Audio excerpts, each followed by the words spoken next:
కరణ్ ఈ సినిమా గురించి నీతో చాలా ఎక్కువ సేపు మాట్లాడినట్టుగాను, చాలా అడిగినట్టుగాను తెలిసింది. ఏం ఏం మాట్లాడుకున్నారు?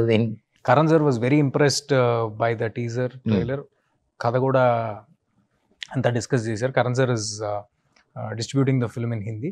ఆయన ప్రజెంట్ కూడా చేస్తున్నారు. ఫస్ట్ డిస్ట్రిబ్యూట్ చేద్దాం అనుకున్నారు, తర్వాత కథ అంతా విన్న తర్వాత now he's presenting the film also. After Baahubali, Devara, ఇదే అనుకుంటా Karan sir Telugu triple R చేసినట్లేరు.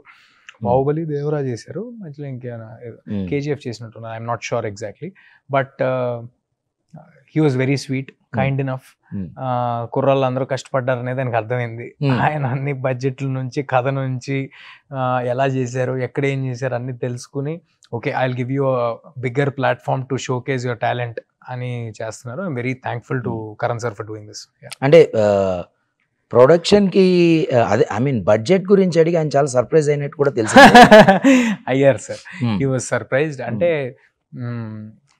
మనం ఇచ్చిన visual output for the budgets that we have worked ఆన్కి ఆయన డెఫినెట్గా సర్ప్రైజ్ అయ్యారు. అదంతా ఒక్క మనిషి వల్ల అయ్యే పని కాదు సార్. డెఫినెట్గా Karthik sir's vision and storytelling ఒకటైతే, దీనికి వెనకాల నిలబడి ఎంత టైం అయినా పర్లేదు మీరు అనుకున్నట్టు తీయండి అని చెప్పే ప్రొడ్యూసర్ అంతే ఇంపార్టెంట్. ఎంత టైం అయినా పర్లేదు, నేను 2-3 సినిమాలు చేసి మిమ్మల్ని ఇబ్బంది పెట్టను, నేను దీని మీదే ఉంటానని ఆగిన నాది కూడా. సో అందరం అంటే ఇక్కడ ఇంకో విషయం తేజ, లైక్